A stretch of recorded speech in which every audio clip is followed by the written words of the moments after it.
For me, Yeah. it comes from my childhood. Okay. Tell me about that.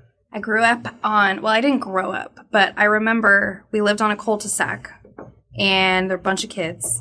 We would have neighborhood barbecues where we would close off our cul-de-sac. Everybody would bring a dish, and us kids would just run amok all throughout the cul-de-sac. I am still friends with some of those kids today, and I want that for my kids. So when all of this started and we started to realize what we had here in Wedgwood, we really just embraced it. And it is, I love that my kids have that. I love that they have that same, go play outside, go play in the mud, go get dirty outside with your friends in your neighborhood with your friends that live right down the street. It's amazing. So that's where that came from. I was lucky to have that as a child, and it's just beautiful. Welcome to Winning Strategies Playbook, the podcast where we welcome business leaders, CEOs, and industry experts to discuss the rise to the top, building wealth, and real estate insights. Here's your host, Jeremy Spann.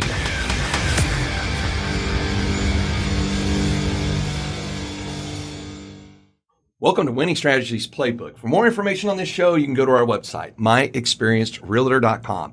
That's experience with an ED. And when you click on the podcast button, you can scroll down, download this episode, all other episodes from all the different platforms that make it really easy for you. And of course, if you're ever looking to buy and sell real estate anywhere on the planet, even if it's not here in Dallas-Fort Worth, click on that Find a Trusted Professional so that way we can connect you with someone that will make sure they look after your financial interests in purchasing or selling real estate assets. We're not here to talk about real estate today. You go back to that little podcast button and you scroll down, you click on Amanda Suttles. Welcome to the show, Amanda. Thank you, Jeremy. Good How morning. are you doing today? I'm doing well. How are you? Oh, I could have fun at a funeral, and I feel like I'm almost at mine, which I hope I don't have to have fun at mine anytime soon. I hope not. I had a sergeant major that I worked for when I was in the Marine Corps, and he had said, yeah, I've already got this pre-recorded thing that I've left directions that I'm to have at my funeral is that somebody's supposed to hit a play button where he would go when everybody's doing the ceremony and everything else is to make like a knocking noise inside the coffin and to go, hey, it's hot in here. I'm going to remember that. Oh, yeah. I was like, man, talk about bringing some joy even after death. Yeah, really. So at the beginning of these, when I started this show about a year ago, my father-in-law said I have to do a joke. So I intentionally do bad jokes. Mm-hmm. All right. And I thought this one would be fitting for what we're going to talk about in community in our neighborhood, right? You ready for this? I'm ready. Where does a ghost go on vacation? Where does a ghost go on vacation? To, I don't know, tell me. Malibu. Oh, hey, Intentionally bad jokes. That's all right, yeah. I've got a friend of mine that's actually been sending me jokes because he was like, your jokes are really, really bad. You need help. Oh, yeah. No, hey, look, I know that I could go intentionally get better jokes, but I'm like, why would I do that? Why would you? I mean, look, I probably only have one listener for the show anyways, and that's why they tune in, is for my horrific jokes, right? Yes. I mean, at least they're clean, which is really uncommon for me. Very Oh, for you. Oh, yeah. No. I'm not used to saying things that don't have censorship. Got it. So, but, hey, it is. So, for the audience. Yes. Amanda and I know each other because we live in the same neighborhood. We do. Yes. And there's an organization that is our neighborhood association. Mm-hmm. What is that neighborhood association? It is called WENA, and that stands for Wedgwood East Neighborhood Association. Yeah. And it has really been amazing to watch you and several others in the community. And it's not an HOA, right? It's not. Mm-hmm. It's just a community thing. And so for the audience is in Fort Worth, you've got different neighborhoods and everybody names their neighborhoods. Well, Wedgwood is a large area. Mm-hmm. So they have different pockets, Wedgwood East and so forth. Yes. So, or Wedgwood North, South, and etc. And Wedgwood East is the area between Trail Lake over to McCart, and then from 35 down to about Alta Mesa. So it's that one little pocket. I think it's the best pocket. I have to agree with you. Not only can I say it is the best pocket, but it's also that out of all of Wedgwood, the most aggressive growth in home values. Oh, I believe it. Oh, yeah. Yeah. Yeah, they are running. So I've owned a property over there for many years. I had it as a rental property. We were downsizing. We wanted to sell our house in Tanglewood, and I travel a lot as it is, and I have a house in Colorado, so I split my time. So I was like, I don't need this big house over in Tanglewood anymore. So we decided to come, and of course, the house that we've had for a long time, this thing hadn't been touched since the day it was built in 1962. Yep. So we went in and completely gutted it. Back to the studs, new plumbing, new wiring, new everything, just completely knocked out walls and made it into this, hey, if I'm going to have a house that when I'm here in Fort Worth, I want it to have everything. And I overspent at the time, right? I think I overspent from what I purchased the house for and what I did the remodel on is I overspent by like 50 grand. But I was okay with that because I wanted to have the nice things in it because I didn't really plan on selling it. Yeah. Because that's kind of my home base of operations. And in the last 2 years, the home values have gone up so much that not only have I made that 50 grand back based on the equity, but I would be able to sell the house today for considerably more than even with all of it. And then my contractor, Dustin Stump, did an incredible job. He was on my show in the beginning when we started the show. And then, so a friend of mine bought the house next to me, Danny's old house, right? Okay. And Dustin went in and did the same thing. And then across the street from us, Abby, right? Dustin's over there doing that. I was like, Dustin, you made an impact, man. You're doing everybody's houses over here. Yeah. And he does a fabulous job. Oh, good. So how long have you lived in Wedgwood? I have lived in Wedgwood for 6 years. 6 years. 6 years. Okay. And what drew you to Wedgwood? Well, first it was the trees, to be honest. The trees are amazing. Yeah. And then the character. The houses are all different. They might be similar, but they have character. They're built with quality and the big yards and the neighbors, the people. The people were friendly.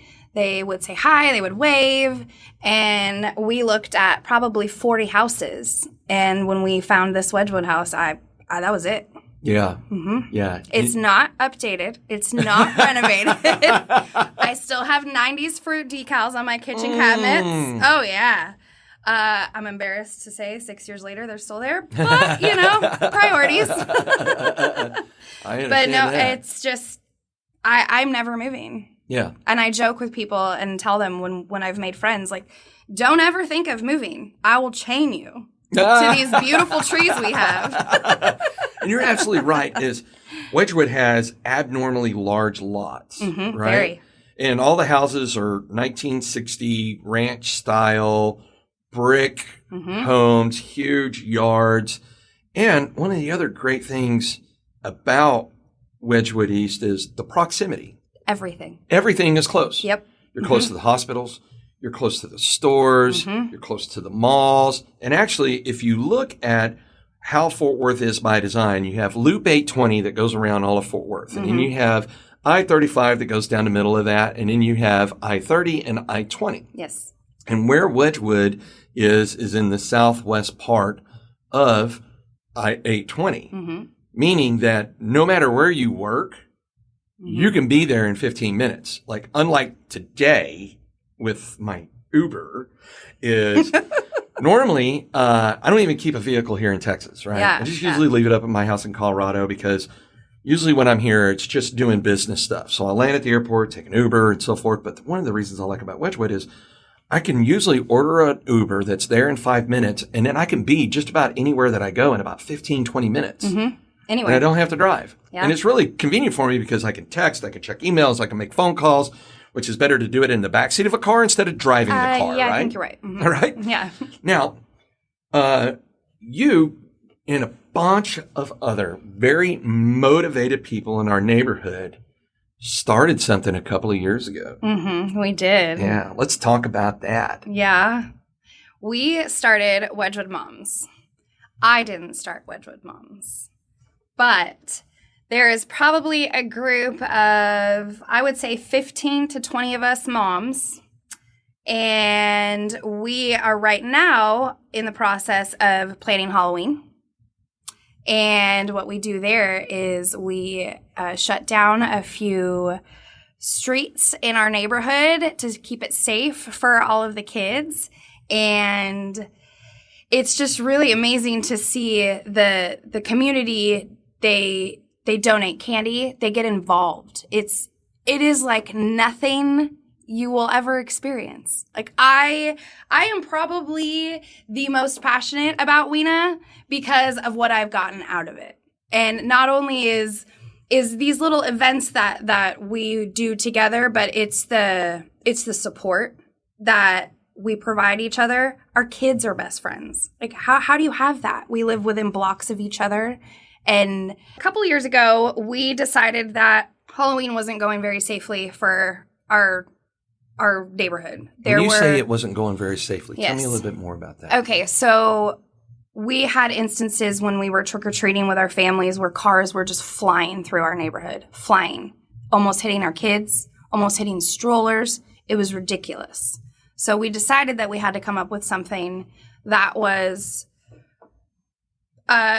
safer for our families. So with Rachel's help, Rachel is a member of Weena. She went around and had all of our neighbors sign a petition allowing us to close the streets down. So this Halloween will be our third Halloween. I think it's our third year doing it. 4 years, but the third one because we missed out last year because of COVID. You are right. Yeah, we did not do it last year. Yeah. We'll come back to that one. Keep going, please. Okay. So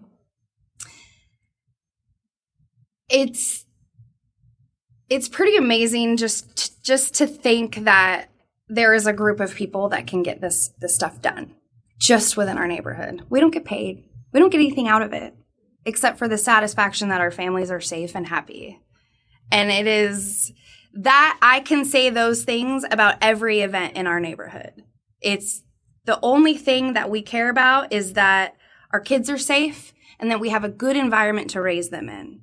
We all feel like we could send our kids on the streets to go to each other's houses, and we're okay with that because there's spots throughout the whole entire neighborhood. It's like little checkpoints, you know?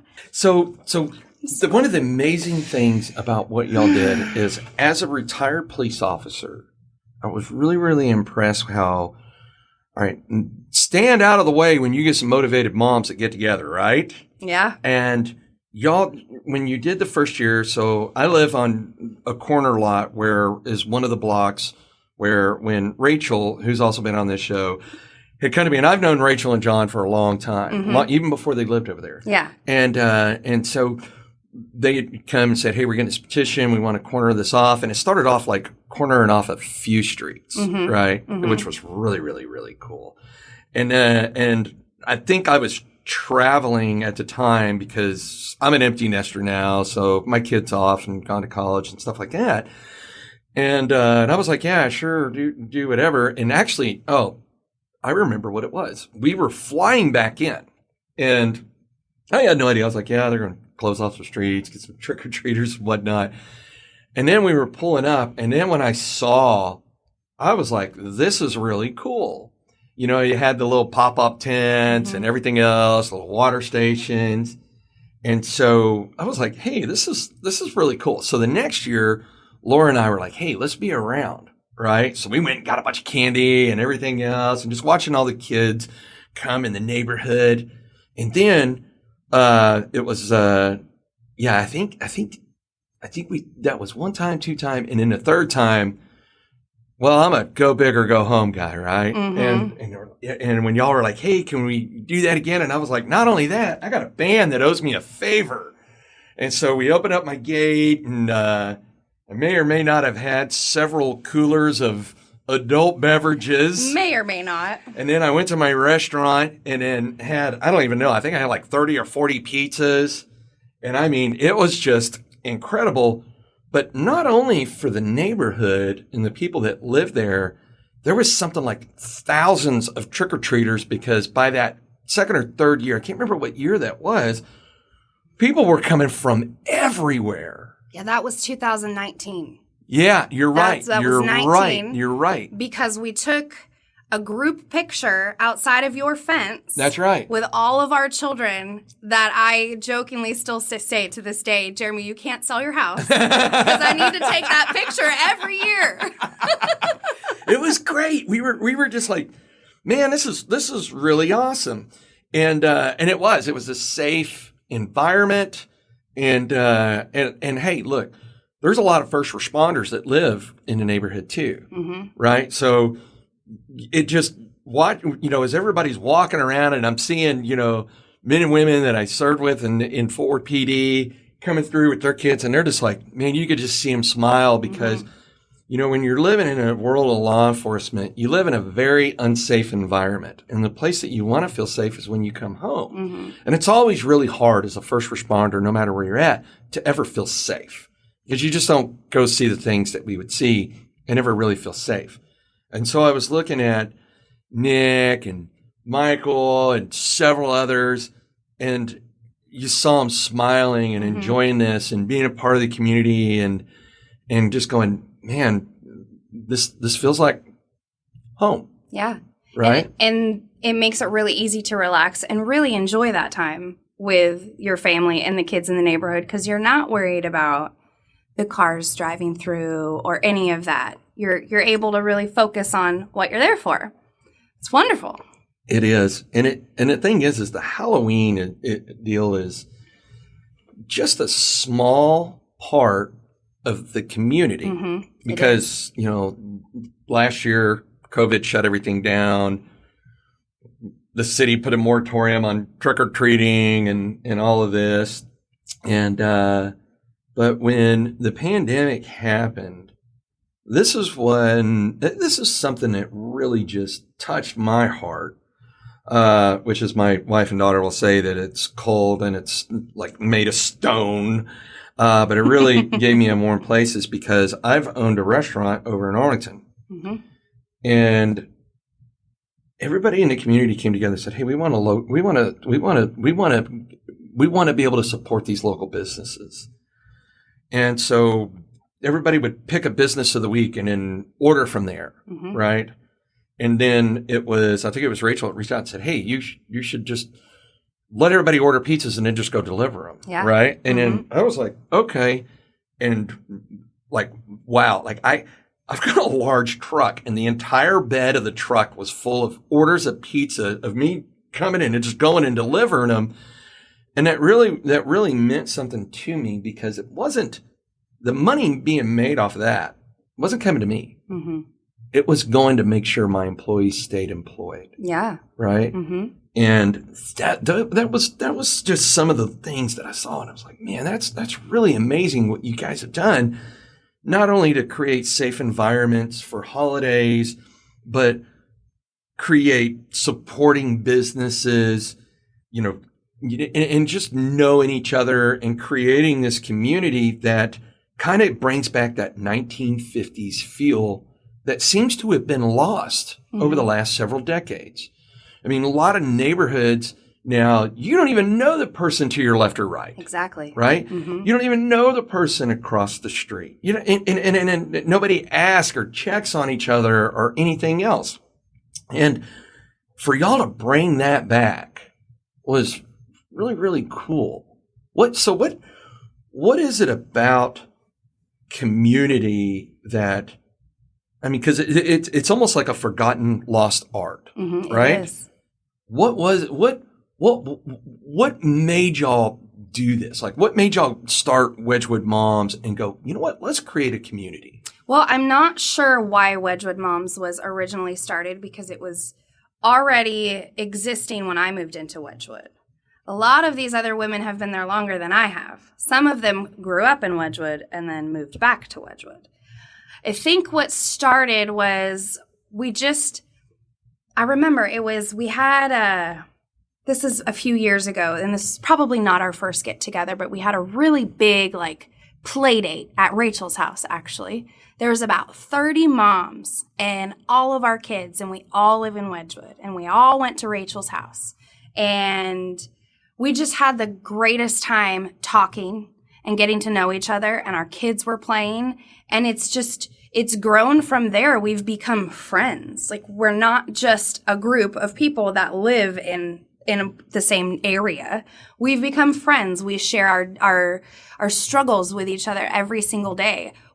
I talk to all of these women every single day. It's incredible. I have friends I've had my whole entire life that I don't talk to every day. But these ones, I know that they're right down the street, and I'm gonna speak for them, but I think I am sorry ladies, but I think that we all know that the value of what we have, you don't get this everywhere. This is not something, like you said, it's a lost art. It is a lost art, because how many people can say that 20 of their closest friends live within 3 blocks of them? Wow. And that their children are going to school together, growing up together, and they're their closest friends. It is the most fascinating thing to me that we have this in our neighborhood. And I will shout it from the rooftops. If you can find this, don't let go of it. So where does it go from here?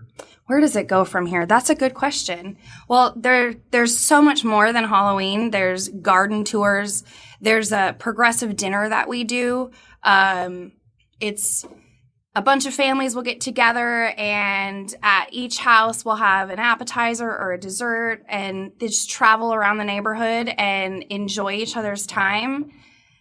And we all have so many big ideas, and I'm not sure where it goes from here, but I think that we can only just keep going forward and keep doing what we can for each other and building the community that we have. So I have an idea. Okay. Being not just in law enforcement and being in the Marines, but my undergrad had a lot of studies on migration, right? And I was always fascinated by migration, which really plays a part that's very effective for me in real estate, because if I know where people are coming from and where they're going to, I can be positioned to do that. Mm-hmm. But one of the things that happened a number of years ago is Fort Worth was exploding and expanding so fast that new neighborhoods were being created. Mm-hmm. And some older neighborhoods, because the thing that's magical about Wedgwood is you can go buy a house, because those people are moving into a retirement home now that literally were the original occupants of that house from the 60s. Oh, yeah. Right? Yes. And so when we started watching a lot of new neighborhoods being built, you had some of these older neighborhoods that, I don't want to say deteriorated, but started to wither away a little bit. Mm-hmm. And so especially down getting closer to Alta Mesa and south of Alta Mesa, right? Mm-hmm. And you had pockets of areas that started to become distressed. So I don't know if you ever heard of the broken windows theory that was out of New York. It's hey, if you're in an area that's a bunch of broken windows, then there's probably some crime going on. So if we go in there and we clean it up, we paint over the graffiti, we get rid of the broken windows, then that neighborhood will revitalize. Well, we started seeing a lot of that happen south of Alta Mesa, and it started creeping up on Alta Mesa, jumping Alta Mesa and moving its way north. And so when you start to see neighborhoods deteriorate a little bit, then what happens is people start feeling unsafe. So then you have more migration of people that move out of the neighborhood, right? Mm-hmm. And as people that are moving out of the neighborhood, then crime starts moving into the neighborhood. And I started watching that start to happen. You saw a lot of burglaries, cars getting broken into, and all these things. And when you have schools that are over there in that neighborhood, then people want to move because they want to put their kids in better schools, right? Mm-hmm. And actually, I think there was a statistic a number of years ago that said over 33% of crime committed were committed by juveniles. And so now you've got juveniles that are doing criminal activity. Well, they're not only doing criminal activity, but they're inside the schools. Mm-hmm. So you saw schools like Southwest that when I was growing up, Southwest was the powerhouse of Fort Worth. Like, we didn't even want to play them in baseball. I played baseball growing up, and because they were just dominating. And then it was sad to see that people were like, I don't want my kids going to Southwest because there was gangs and everything else that had moved in. Mm-hmm. Well, as Wedgwood, especially Wedgwood East, started having young families moving back in to the area, renovating homes, updating homes, getting their yards cleaner, yard of the month, all this other stuff, it started to empower the neighborhood. So those less desirable criminal elements that were pushing north started regressing and moving south, back towards Alta Mesa, back to the other side of Alta Mesa, because what started happening is, regardless of what people think about crime and everything else, is criminals are like terrorists, okay? They don't go after hard targets. They don't go after hard targets because they don't want to get caught. They go after easier targets. And so criminal elements started seeing, like, wait a minute, it's a lot harder to not get caught in Wedgwood because people are out walking. People are checking on their neighbors. Yes. People were doing all these things. And so you actually, if you went, I bet you 9-0 and asked Fort Worth PD for crime stats in Wedgwood, you will see where it went on the rise and then went on the decline.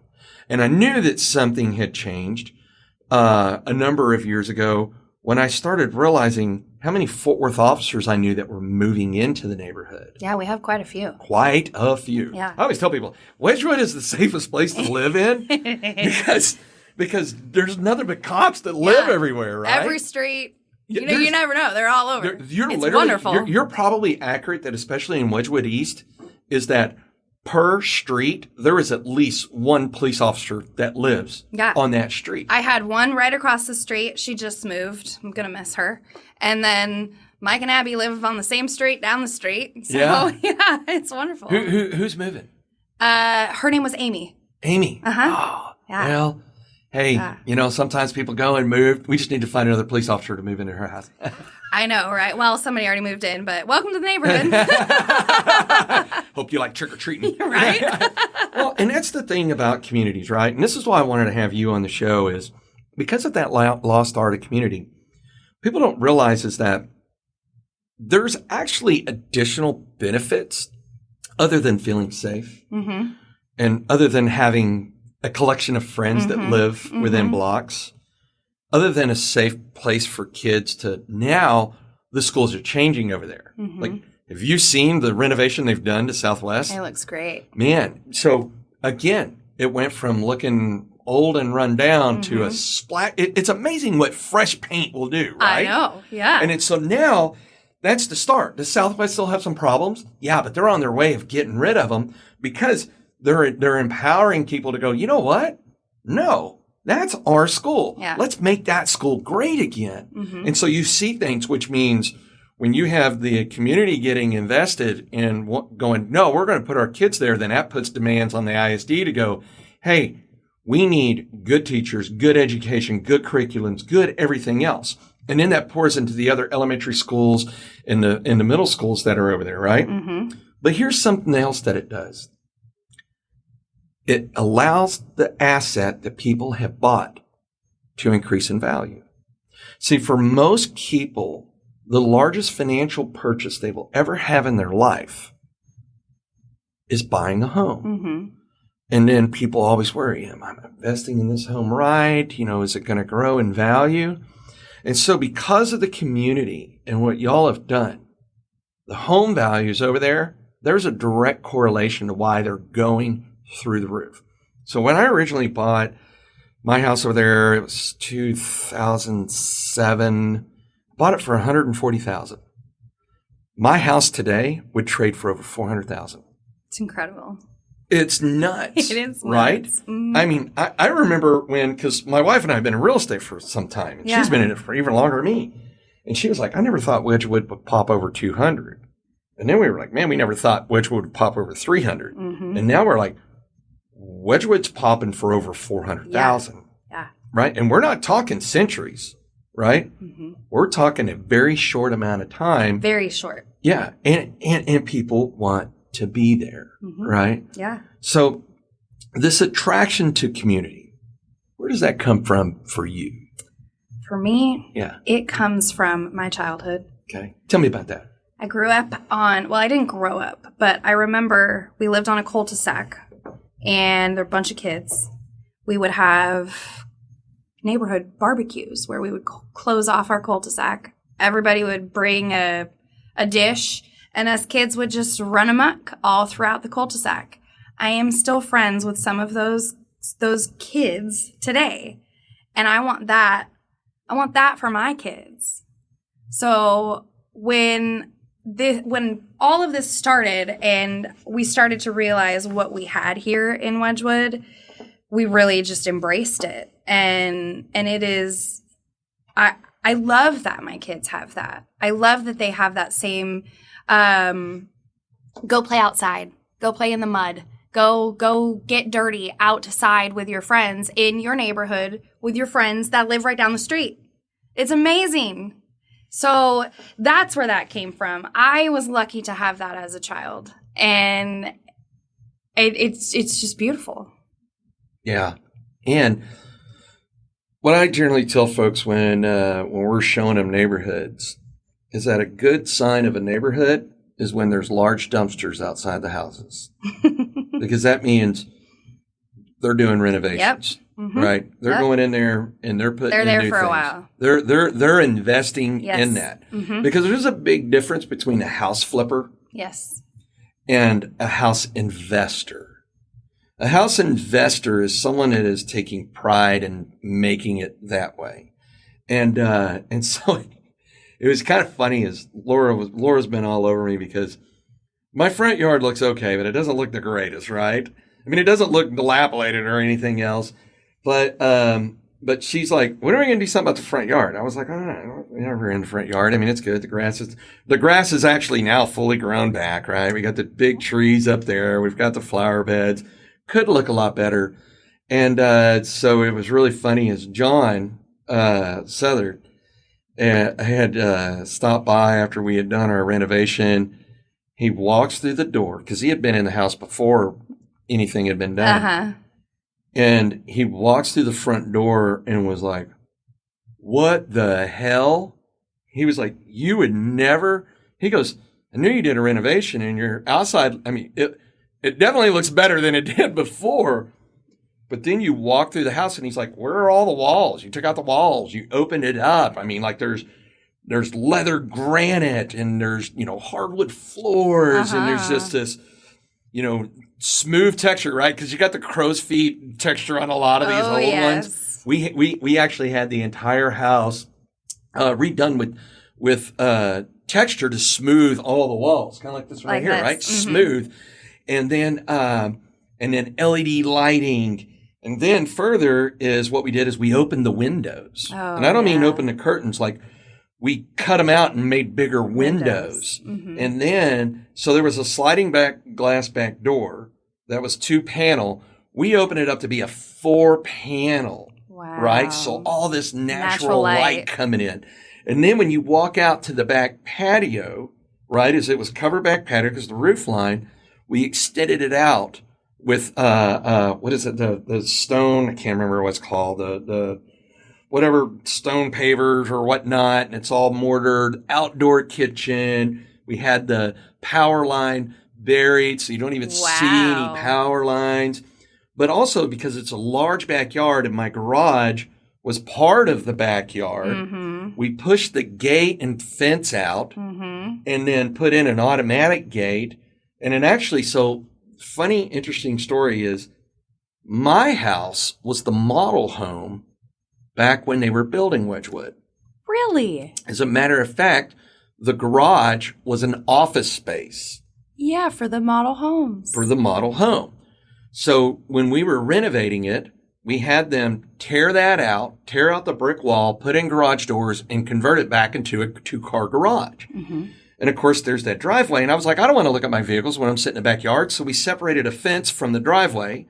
And then we've got the driveway with the gate that when people open the gate and pull in, it's the parking area.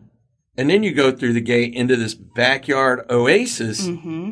And it changed the structure of what the house was. Yeah. Right? And we've got everything new. Matter of fact, there was an interesting story, as we could talk about this one, was, we had some, 2020 started some pretty rough roads for the entire planet. And when we renovated the entire house, the only thing we hadn't replaced was the HVAC system.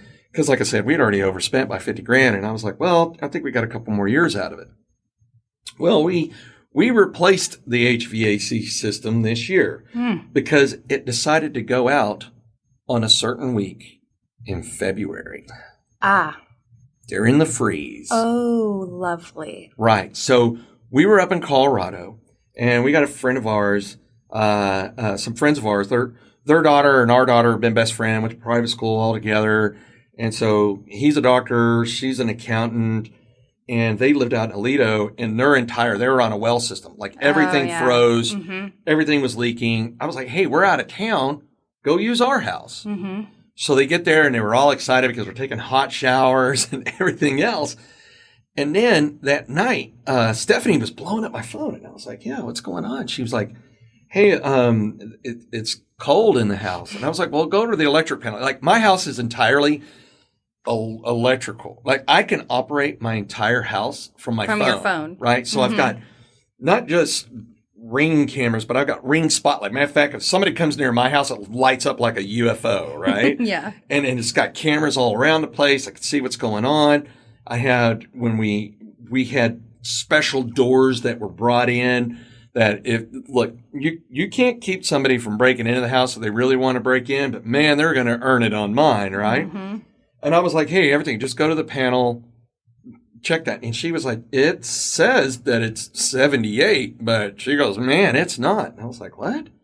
Well, what happened is the HVAC system had gone out. And so luckily we got the fireplace there and whatnot. We had a few space heaters. Mm-hmm. So they stayed warm enough. And then I sent my HVAC guy, because I own a bunch of properties in TCU. And so my HVAC guy sent him out, and he's like, yeah, this thing is shot. So that was on a Wednesday. Sam went that Thursday, and which was really funny. I was supposed to fly back in. Matter of fact, when the freeze started to happen, it was on Valentine's Day weekend. Yep, it was. And I was supposed to fly back that Sunday, Valentine's Day, because I had a bunch of meetings that were set up here. Mm-hmm. And that morning I was getting up to leave to the airport from my house in Colorado. It was like 45 minutes away, like DFW is. And I was starting to see notifications that a lot of meetings were canceled. And I looked at Laura and I said, I think I'm just going to go ahead and stay. And I was glad I did, because it gave Stephanie and Pat a place to go stay. But more importantly, is all I would have done was sit on my thumbs. Yes. For an entire week, because it was... Because you couldn't do anything. You couldn't do anything. And then now it went out. So Sam's over there on Thursday, and he's like, hey, man, the motherboard on this thing is shot. The amount that it would cost us to replace the motherboard... because it's such an old system, you might as well get a new system. Yeah. So he called the people that do installations, and by Friday at noon, we had an entire new HVAC system. That fast? That fast. Right. Wow. The one thing I could say is owning a bunch of investment properties, it really pays to pay people very quickly. Yes. Because then they know that, and man, they zipped over there, put in a new system. As a matter of fact, it was really funny, man. It was when we got back in town, right, as the HVAC goes off in the middle of the night, and I thought there was a damn 747 because this is like the super system. Yes. I heard this, whoo, no, man, I jump out of bed, man. My PTSD is flaring off. I'm thinking somebody's breaking in. I'm grabbing my pistol, trying to clear the house. Then I realized, I was like, what the hell is going on?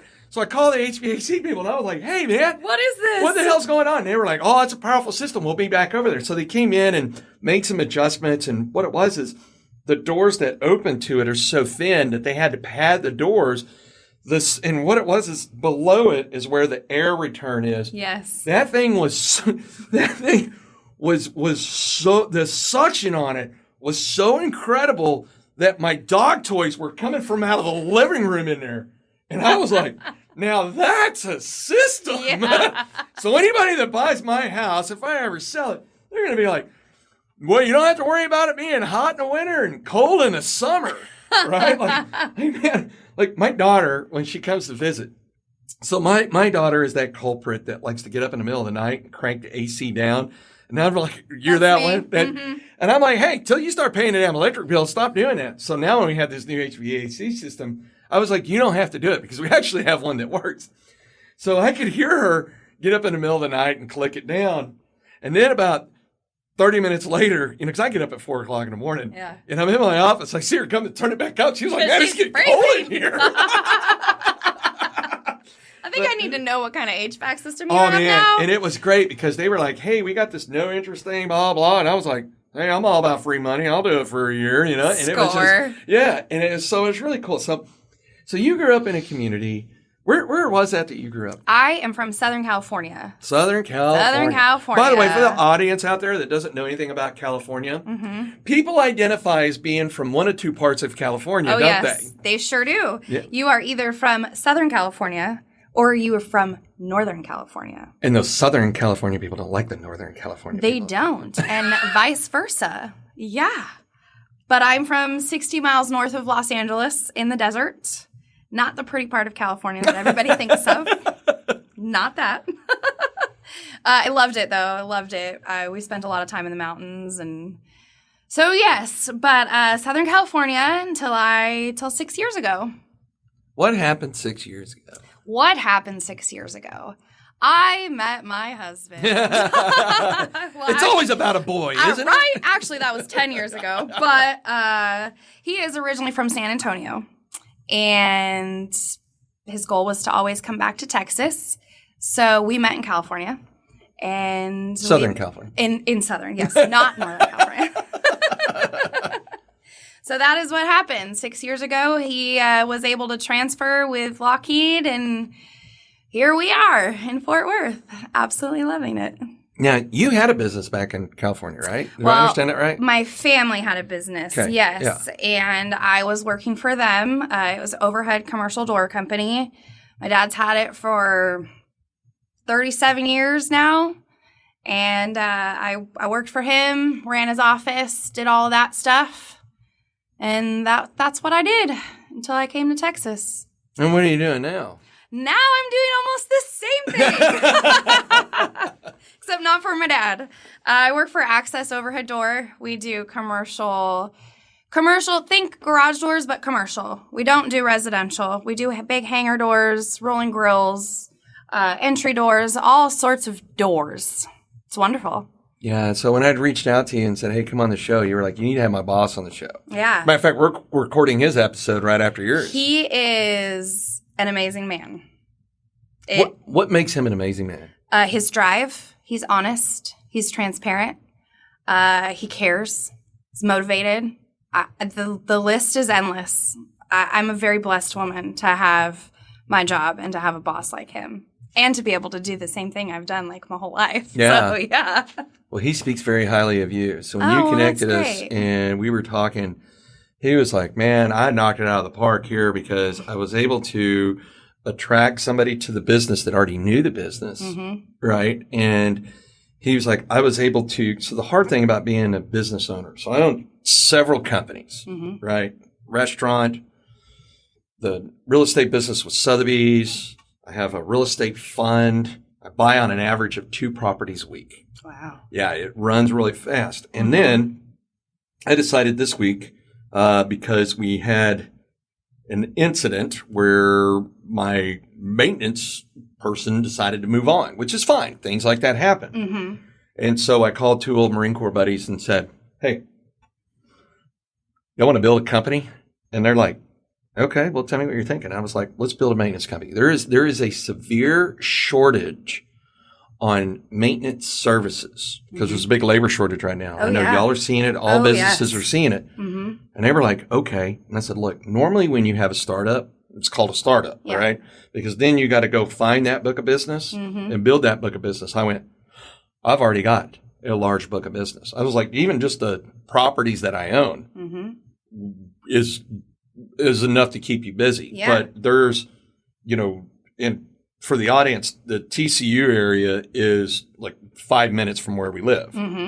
And so I was like, and there's a lot of neighborhoods that need maintenance stuff, whether it's painting, caulking windows, fixing toilets, sinks, and all that. Something that if you go hire a tradesperson is going to be really expensive. You hire a plumber to replace your sink. It's going to be really expensive. Really expensive. But if you have someone that knows how to replace a sink, because you're not messing with how the plumbing components drain, you're just replacing that, that it's significantly a less cost. And so I said, we got a large book of business. And they went, okay, cool. And they said, so what do we do? And I was like, so that's a yes from the both of y'all? And they went, yeah. And I said, I'll have everything set up in the next 24 hours. And so now we've got this maintenance services company. That's what I've been doing all morning. It was like, hey, here's a list of stuff. Here's what we got going. Here's what's in the pipeline. And Eric was laughing. He was like, man, we literally made this decision 48 hours ago, and you've already got a list of business to go do, right? Yeah. And one of the things that was magical is I told him, I said, there's a lot of community that is older that can't go do a lot of these things themselves. And I told him, I was like, just between TCU and Wedgwood would be enough to keep you more busy than you know how to shake a stick. It's very true. Yeah. And so, as a matter of fact, of the two, one is already living here. He lives here in the Metroplex. And then the other one was living in Montana. And so I was like, all right, well, go get you a U-Haul and grab all your stuff. Matter of fact, he's going to come live with me for the next 6 months while he's, getting settled and everything else. And he was like, how does your wife feel about me coming to live with y'all? And I was like, well, I'm never there. So really, the house is going to be all to yourself. But that was one of the things that I told him is I said, yeah. And when you move here, when we get you stabilized where you're ready to buy a house, you really need to buy a house in Wedgwood. Yes. I tell everybody that they need to buy a house in Wedgwood. My parents just bought a house in Wedgwood right next door to us. What? Yeah, they did. Wow. So they moved from California. They moved from California. Well, they split their time between next door to us and in Nevada. Okay. My dad still has his company in Southern California, so he's still working. My brother lives in Gardnerville, which is kind of near Lake Tahoe. So they go back and forth. So right now they're there. But yeah, they bought a house in Wedgwood. That's awesome. Right next door to us. So with folks that are out there listening on the audience right now, if you were to, what would you tell them about, hey, if you want to be a part of a community, what would you tell them about Wedgwood and why Wedgwood? Why Wedgwood? Like how they would make a community like Wedgwood, or why would they come to Wedgwood? Why would they come to Wedgwood? Why would they come to Wedgwood? Well, there's so many reasons. Proximity, we talked about. Yeah. But the community, the people, just the level that everybody looks out for everybody, and in the heart that people have, and they're passionate.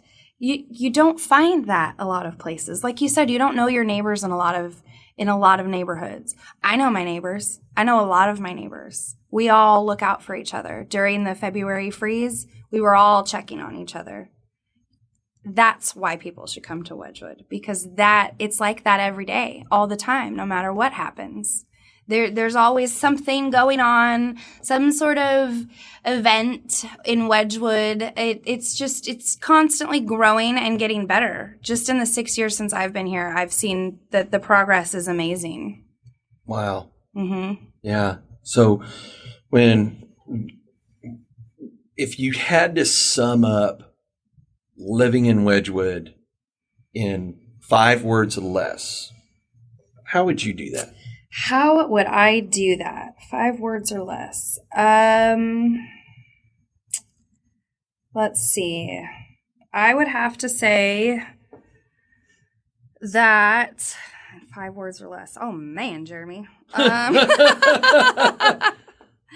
It's just the best. It's comfortable. It's home. It's home. There's my words. It's home. It's home. Mm-hmm. Wow. That's pretty cool. So let's say Wedgwood West wanted to replicate what Wedgwood East is doing. What are some bullet points you would give them to say, here's how you start the process? Getting community involved, big time. Doing things that make it easy for the community to get involved to start with. Trash pickup. Just trying to get your neighbors to your monthly meeting. Just anything small, start there. You got to get the word out. You have to let people know that you're there and that you want to have that there's a possibility to have that. And I think the more people that know that and the more people that try to get involved, they will achieve the sense of community that we have in Wena. And there's another way that you all have created as an avenue for communication. And what is that?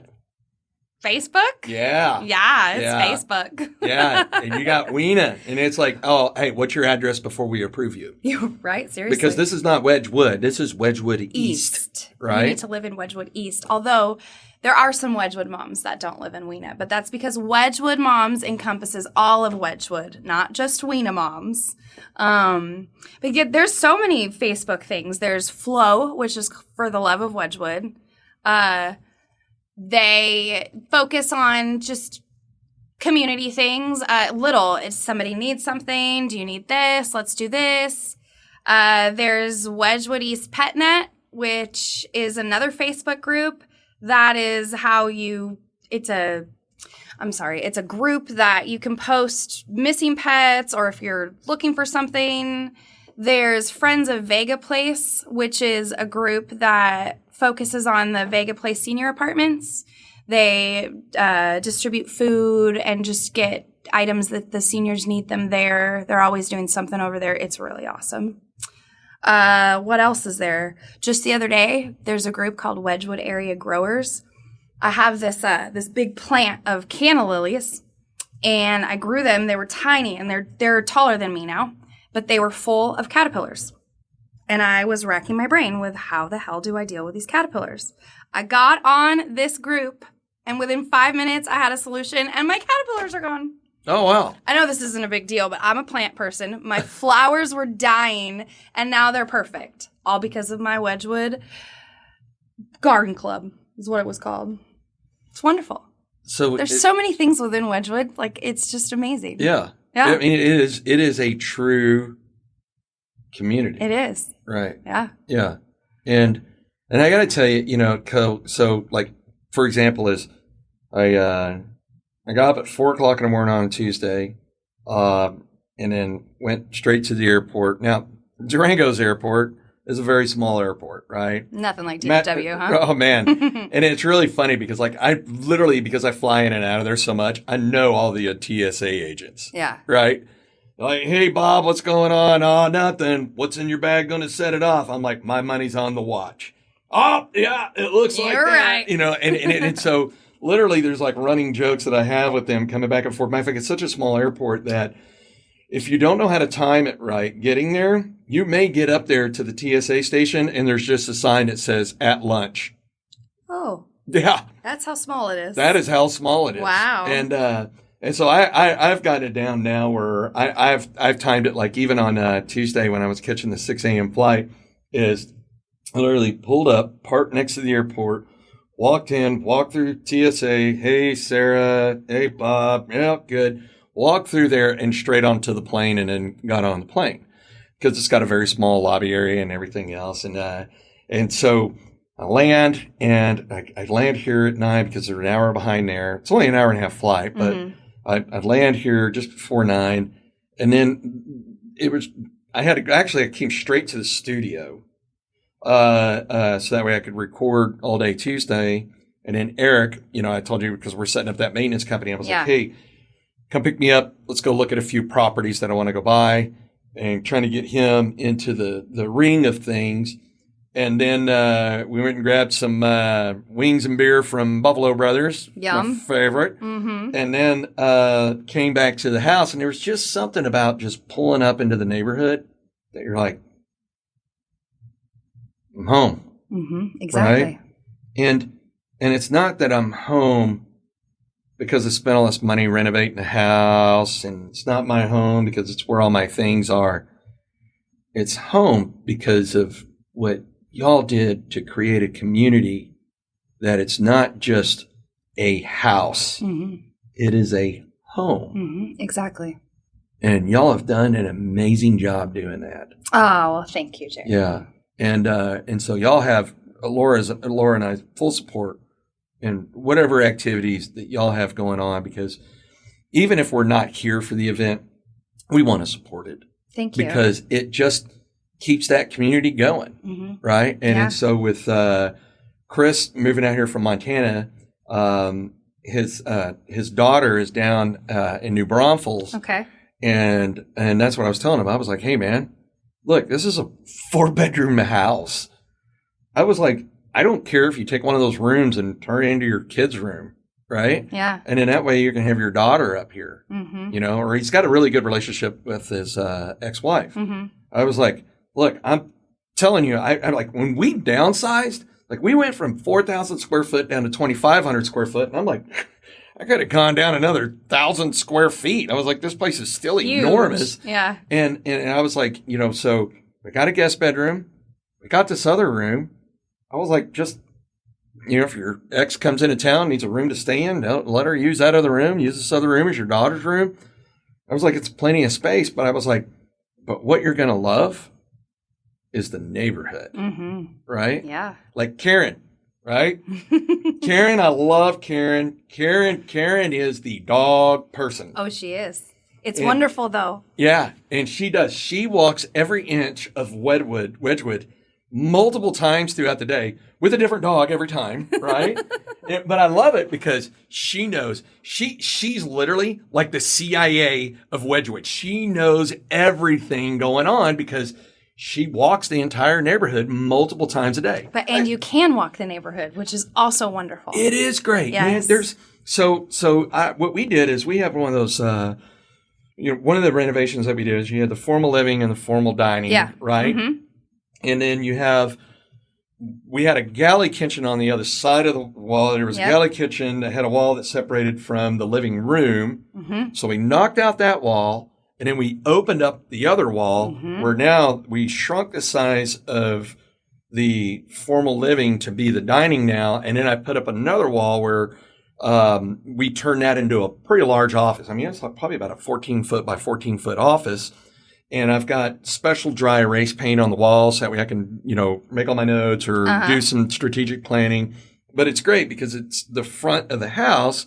And again, we opened up all these windows where when I am in town and I'm in there working in my office, it's really cool because I can look out on Ren and always see people walking, kids riding bikes. Always. It's just really cool, mm-hmm. right? It is very cool. Laura's a marathon runner. Most of the time, she runs in the neighborhood. Yeah. Right? Yeah. And she feels safe in being able to do that. Mm-hmm. So, I always like to wrap these things up by going back to 20-year-old self. And if we had a magic time machine that said, hey, rumor has it 20-year-old self is willing to listen to one piece of advice, because we know 20-year-old self really doesn't they don't listen. No. Doesn't want to listen. Trust me. No. My 20-year-old doesn't want to listen right now. Actually, I make jokes. She's doing great. Is if you could go back and say, 20-year-old self, do or don't do this, what would be that one thing you would tell 20-year-old self? If you're not going to listen to anything else, listen to this. This is the one thing you want to know that will absolutely impact your life even more. What would you tell 20-year-old self? To set stronger boundaries for myself and to drive more, like motivate, to keep going. Keep going, Amanda. Keep doing it. I gave up a lot when I was young. Hard things were, I'm not going to deal with that. But now, where I'm at now, the hard things have made me who I am. So keep going, Amanda. Keep going. So people want to learn more about community in Wedgwood and things like that, to come live in Wedgwood, to maybe create what Wedgwood has. Where do they find information on this? They can go to Facebook and they can go to Wedgwood East Neighborhood Association. And really that would start all their information that they needed to be there. Great. And if you're driving down the road and you missed out on that, you can always go to our website, myexperiencerealtor.com, click on the podcast button, scroll down, click on Amanda Suttles, and we will have the read more on how to find out about neighborhoods like this, or how to create your own neighborhood, or if you just want to come live in the best neighborhood. Yes, the best. The best. You can find out more information there. And of course, if you're looking to buy and sell real estate anywhere on the planet, especially if you want to buy real estate or sell real estate inside of Wedgwood, yes, go to the landing page, click on Find a Trusted Professional, and we will get you set up and taken care of. Thank you for joining us on the show, Amanda. Appreciate your time. Thank you for having me, Jeremy. Absolutely.